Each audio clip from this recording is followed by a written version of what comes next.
Welcome, my dear students of class 11 to this English class with me, your tutor Atinyo Sekose. And today we are going to take a look at your drama section, and the topic is The Importance of Being Ernest by Oscar Wilde. You would find it on page 97, chapter 10. So I am sure this author, that is Oscar Wilde, is not a new author to you, and I'm sure drama is also not a new thing for you. So we are going to cut to the chase, but for your understanding, we would discuss briefly a little bit about the author, and then we would move on to the lesson. So author's background here, Oscar Wilde, 1854 to 1900, he is known as a playwright and essayist. A playwright is a person who writes drama, and an essayist, a poet and a fiction writer as well. His novel, The Picture of Dorian Gray, is also a very famous one if you're interested to look it up. Now, what does his work reflect? His works critique the Victorian age. And again, the Victorian age is something that you are a little familiar with. Victorian age is referring to the reign when Queen Victoria was ruling England. 1837 to 1901, that is the period. So what era, or what era if you prefer, is this period? It is a period of prosperity. There is a lot of new things that were being introduced. In fact, it is also the period where there are old traditional values. At the same time, there is also the progress in modernity. So there is a lot of progress, as well as naturally there is a lot of changes that was happening in the cultural scenario, which moved towards modernism. Now, industrialization has also brought a lot of change, and this industrialization has also brought out a lot of class distinction or class structure within the society, and that is also an interesting element that we will be dealing with in the lesson, The Importance of Being Earnest. Now, this is also a period of contradictions. People equated outward appearances with inward morality. People equate, in other words, people assume a different persona or different kinds of character in front of the public eye, but their inward, within the society itself, the society in fact upholds a lot of values, but within the small social structure, there was also a lot of immorality around that time. So naturally, Oscar Wilde is also criticizing that, and we would be also again, like I said, discussing about some of the main specific elements that he criticized in this lesson. Now, first of all, we need to understand the social context of, or the background of this lesson first, in order to comprehend fully what the characters meant or the flow of the story. So the setting here is naturally the Victorian age, emphasized on appearance in dress and manners above everything else. So it was also a period of a period of materialism, we can also say. And there was a lot of such show of outward appearances, even in terms of their dress and manners. And these manners is something that is important here, because we will be dealing again, coming back to that. Now, there is strict social code of conduct where morality was substituted for religion. In place of religion, they uphold a lot of moral values. And that is why people try to pretend to be very moral in public, but inward, there was a lot of immorality. Now, immorality beneath the outward appearance, that is what we find here. We have discussed about social hierarchy. When we say social hierarchy, due to the industrialization, we have learned that there arises a bourgeois or middle-class society, and that's when the class distinctions took place. There is the upper class, middle class, and the lower class. It is a society of a patriarchal society. Remember, at this point of time, women were not enjoying a lot of freedom. Women's suffrage was not there. They were not given the right to vote yet. And so it was a very patriarchal society. So in that kind of a society, I'm sure you will be able to imagine how the society or the people or the constitutions of families move about. Now, here are the social or domestic context that is relevant to our lesson. we will be dealing with aristocracy. Now, at this point of time, we have understood the kind of background in that age, and it is an aristocratic period as well, we can say. And that is represented by the character Algernon. And Algernon, like many of the characters, Algernon is also representing aristocracy, who are the privileged lord and titled class of people, landowners and servants at their beck and calls. If you take a look at the play, it opens with Algernon and Lane. And here we understand that Lane has deep respect or deep loyalty for Algernon and so on. And that kind of people are the privileged people who are able to have lots of men servant in this case here, and to attend to them. So that is the privileged class of people that we are getting a glimpse at through the character of Algernon. Now, there is also total disassociation with lower class here. Taking the same example or the same scene here, the upper class people or the high class people are not at all in tune or in sync with the lower class people. In the dialogue between LG or Algernon for that matter and Lane, we understand that LG failed to understand the kind of marriage constitution that his servant lived in. Lower class people are to set examples. You know, remember he said that what kind of a marriage is he talking about if lower class of people are also separating? What kind of examples are being set? And this would be, again, further discussed in detail. So that is the social domestic context that we find here. So naturally, the actual setting of the play took place in London, England, and London here, the society, again, the society is a very refined, sensible society. In other words, remember, we are talking about outward appearances. They are very polite. They follow certain social etiquettes and so on. So, and again, we find that the setting is in London. It took place in a morning room in Algernon's flat in Half Moon Street. So that is the address. The play opens with the play opens with a dialogue between Algernon and Lane, and later on the introduction of the main character, that is Jack, or we can say Ernest. Now, what kind of a play is this? That's what we are going to discuss in order to help us understand the kinds of humor in the play. It is a comedy of manners, we can also say. And comedy, what is comedy of manners? Comedy of manners are written in such a way that it has a lot of witty dialogue. Remember, Oscar Wilde is trying to criticize that kind of outward appearances, making polite conversations, but at the same time, deep within, there is that immorality that we find. So he is criticizing that and using witty dialogue. So you would find that a lot of his script or a lot of the dialogues are actually famous quoted dialogues.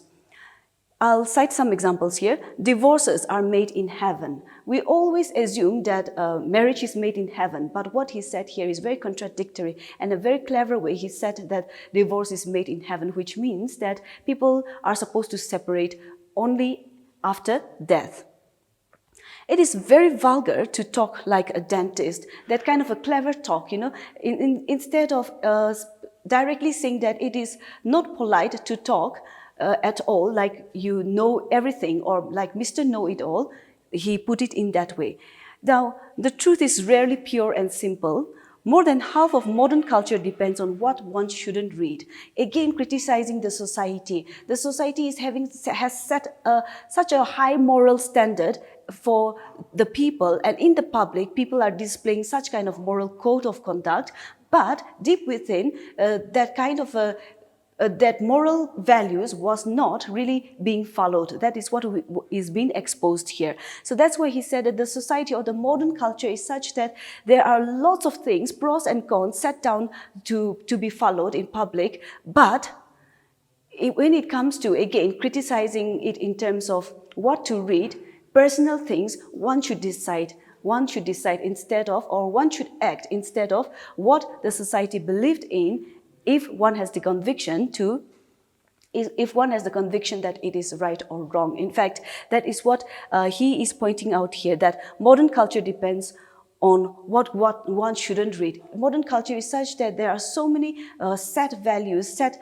principles set down for people to follow, and it even went to the extent of what one shouldn't read. For instance, in case of personal matters too, it interferes. So if you think about it, take the example of the novel or the children's book Harry Potter. When it was released, it created a lot of shocking thing in the society. People were against it and so on. Now, I'm not saying or suggesting here that I'm a big fan of Harry Potter series, but that is the case here. So maybe they are also facing a similar kinds of a situation at that point of time, because remember, this is the age of modernism. This is the transition age of modernism, and there was that deep feeling to hold on to old values, outdated values, at the same time the progress towards the modern civilization.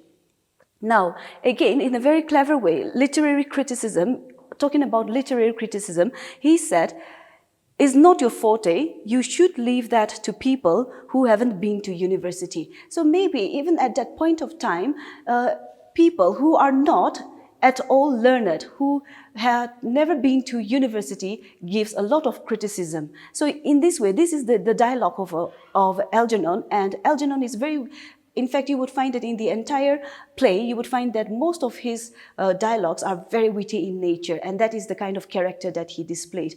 And he criticized that kind of a people who are not learned at all, but again, criticize other people, even though they are not well learned compared to people who went to the university. So even at that point of time, the taste of criticism or the literary criticism is being criticized. Remember, Oscar Wilde is giving a critic on the society. So these are the issues that he is addressing. And there is a lot of use of sarcasm and irony. We already know what is sarcasm and irony, so I would not go into detail here. So even the previous examples that we have just discussed are also elements of sarcasm and irony. Now, another element under comedy of manners is that contrived situations. What does it mean? Deliberate, artificial situations or persons. And you would find that when you read it, certain characters looked appeared and sound out of place. For instance, Lady Bracknell saying that Bunbury should die and that the shilly-shallying thing should stop, and so on. So that kind of a outrageous dialogue that is found here. And again, coming back to the contrived situations here, deliberate situations. Take the example of both the ladies, that is Cicely and Gwendolen, both vowed to marry a person only by the name of Ernest. Such kind of contrived situations are found in the play. Now remember that the play that we are dealing with here is only the first part of the Act 1, and it is very abridged. In fact, abridged. So I would request that if you get time, you can also read it. And there are also a lot of study materials and based on movie-based study material as well. So you can also try those things. But let's come back to the lesson that is under comedy of manners. The next thing here is critics of society. What exactly, or to make it narrowed it down into our lesson, Oscar Wilde is criticizing a lot of things in the society, that the Victorian society, we can say. But to narrow it down to our lesson, the main critic here is about marriage and the concept of love. So that is what we find here. So that is going to be important. So when we are discussing about marriage here, or when the characters are talking about marriage, I hope you would, when you are reading it, I hope you would take note of it and try to make sense, because that is his criticism against marriage or marriage constitution of that time. Now, there is also big contrast between urban and rural.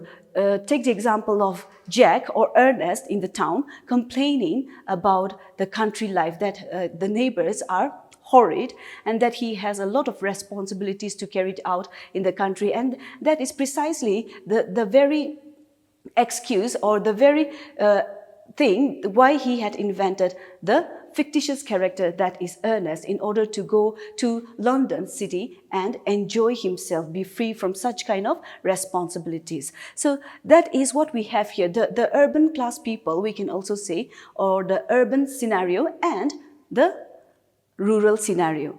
Got nice neighbors.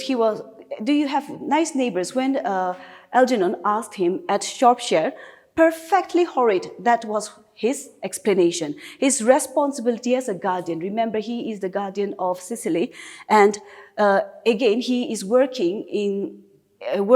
work is to do with maintaining peace, and so he had to keep up the pretense of a very highly moral person and who would never be a dishonest person. But if we think about it, here is the contrast here. He lied about his fictitious brother, that is Ernest, and on that pretext, he would go and visit the city. So that itself is a dishonesty that we find here. So there is that contrast that is being brought out in this manner. So the contrast here is, again, highlighting the fact that the society at that point of time were keeping so much with the outward appearances, but within like I said, within the domestic structure, there was also a lot of immorality.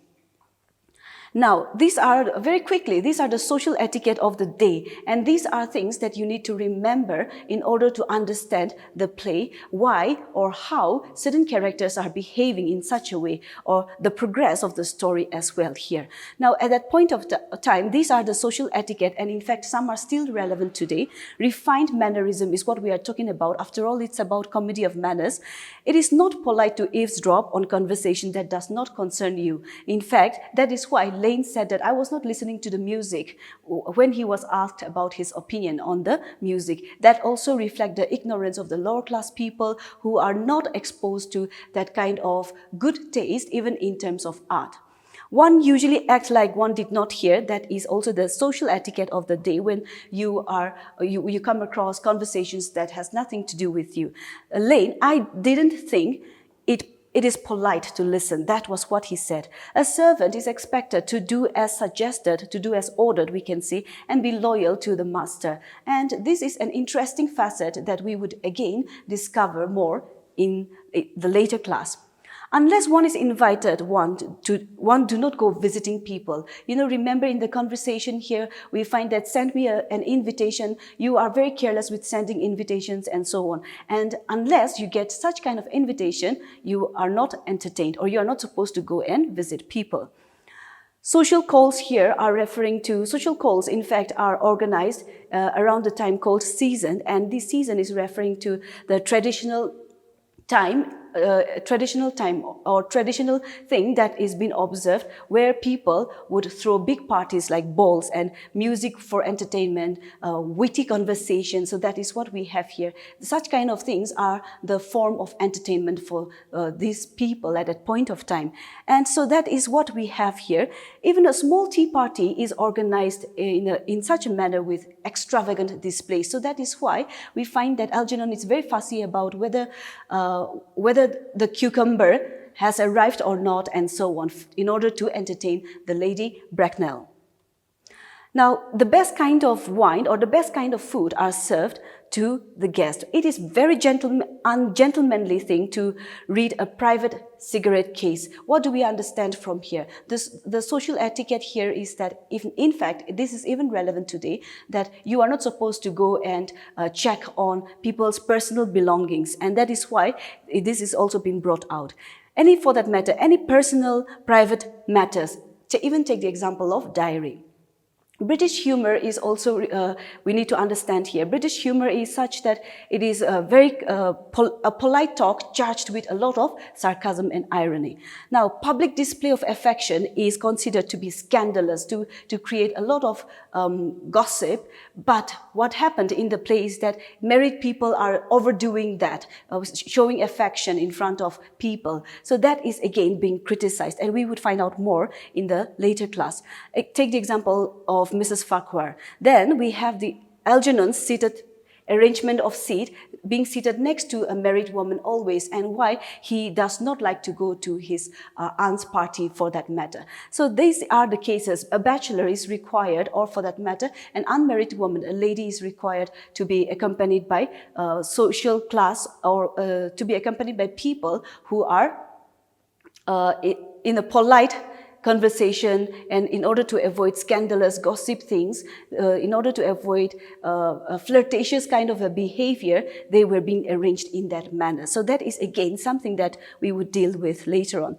Then take the example of Cicely, who is under the ward of Mr. Worthing, or we can say here Jack or Ernest for that matter, and she is being given a very good quality education through her governors, and governors are people or teachers, we can say, who are employed in private household. So at that point of time, we can here understand that it is a very the social etiquettes and the social structure is such that the high class people or the upper class people are highly in great power, and we can also say that they exhibit a lot of theatrical behavior as well. So that would wrap up our comedy of manners for today. I hope you would take time to think about all those things, and then we would discuss the lesson more in detail. Thank you all very much for joining me.